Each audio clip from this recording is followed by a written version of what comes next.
नमस्कार। आज मैं प्रेस क्लब में हूँ। वजह यह है कि आपने 13 जनवरी को यूजीसी के रेगुलेशन यानी भारत की उच्च शिक्षा के शिक्षा केंद्रों में यूजीसी का एक नया नियम आया जिसमें जाति के आधार पर किसी तरह का विभेद होने पर आपको सब पता ही है कि समाचार पत्रों में और उसके खिलाफ कितने विरोध प्रदर्शन हुए। मामला सुप्रीम कोर्ट गया। 2 हफ्ते तक विरोध प्रदर्शन के बाद सुप्रीम कोर्ट में दलीलें दी गई और सुप्रीम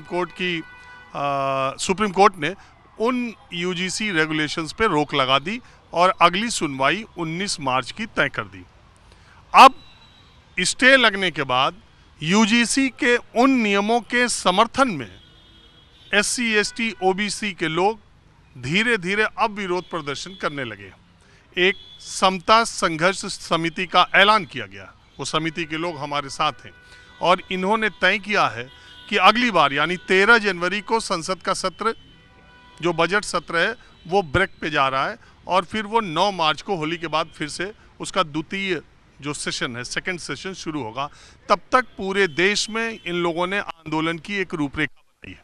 सुबह सुबह भीम आज़ाद पार्टी के चंद्रशेखर, जो नगीना के सांसद हैं, उन्होंने ट्विटर के जरिए ये जानकारी दी कि उत्तर प्रदेश में यूजीसी के नियमों का समर्थन करने के लिए जिन लोगों ने आंदोलन किया, जो लोग सड़क पर निकले, ऐसे 100 छात्रों के खिलाफ एफआईआर दर्ज कराई गई है, ऐसा उनका दावा है।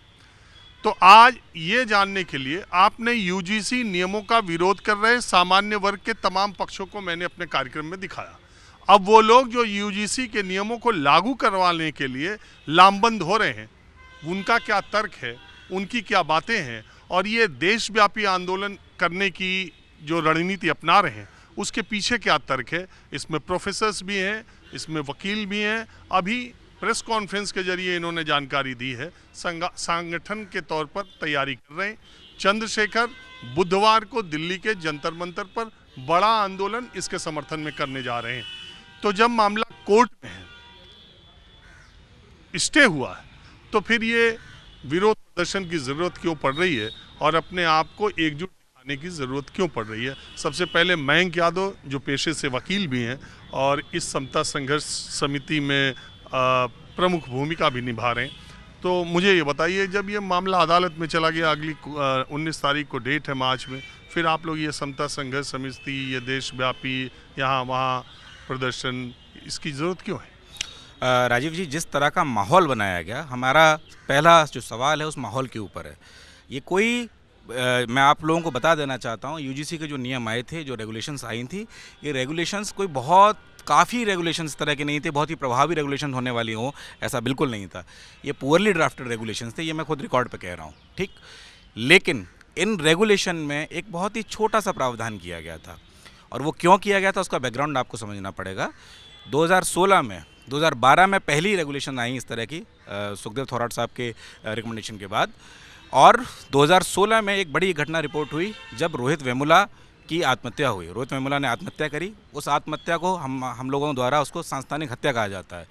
रोहित वेमुला की आत्महत्या के बाद में डॉक्टर पायल तड़वी की आत्महत्या हुई, दर्शन सोलंकी की, और इस तरह की तमाम आत्महत्याएं होती रहीं। अगर डेटा के ऊपर मैं जाऊं तो 2014 से लेकर 2021 तक 122 रिपोर्टेड इस तरह के केसेस हैं और उसके बाद का डेटा और भयावह है। उन आत्महत्याओं का मतलब ये था कि जो पुराने रेगुलेशंस थे वो नाकाफ़ी थे। रोहित वेमुला की माँ और पायल तड़वी की माँ, इन 2 माताओं ने सुप्रीम कोर्ट में पीआईएल की। नहीं, वो तो बैकग्राउंड सब लोग जानते हैं। उस पर यूजीसी के रेगुलेशंस आए, उनका सामान्य वर्ग ने विरोध किया और कोर्ट गए और कहा कि इससे जो है, इसमें अस्पष्टता है, इसमें दुरुपयोग होने की संभावना है। सुप्रीम कोर्ट ने मान लिया, स्टे कर दिया। अब जब ये बात अदालत में चली गई, जिसको हम कहते हैं कि कानून के दायरे में चली गई, तो फिर इसको सड़क पर ले आने की या आंदोलन करने की या इसके समर्थन में उतरने की अब तो अदालती लड़ाई होगी। वजह बहुत स्पष्ट है।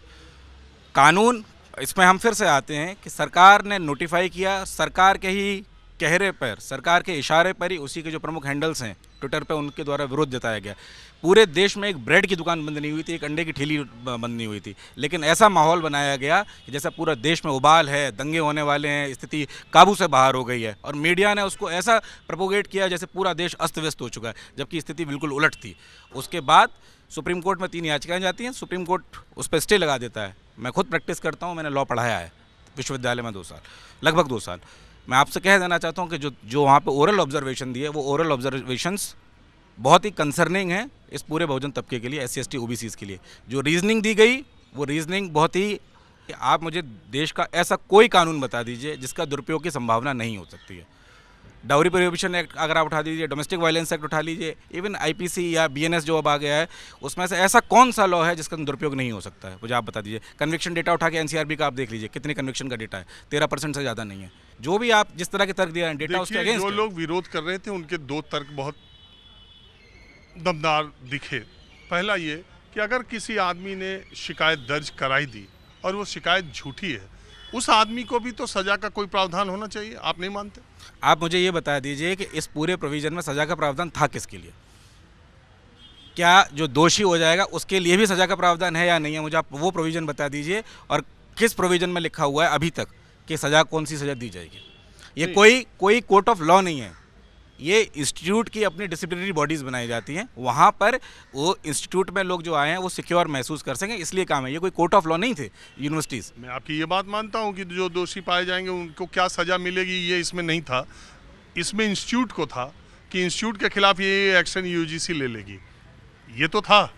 तो ऐसी स्थिति में जब इंस्टीट्यूट के ऊपर एक्शन हो सकता है UGC का, तो UGC इंस्टीट्यूट में काम करने वाले लोग उसके प्रेशर में नहीं होंगे कि 24 घंटे के अंदर शिकायत का नोटिस लेना, 15 दिन के अंदर इसको डिस्पोज ऑफ कर देना। मैं बता देता हूँ, इंस्टीट्यूट के ऊपर कार्रवाई होने की बात की गई थी, और जो दोषी होगा या जो अक्यूज़ कहेंगे या जिसके ऊपर शिकायत की गई है, उसके ऊपर भी ये मामला रिकमेंड किया जाता, और पुलिस देखती क्या वो कोई पुलिस केस मेड आउट हो रहा है या नहीं हो रहा है। ये तो पहले से सेटल्ड है, इसमें क्या नया हो गया था?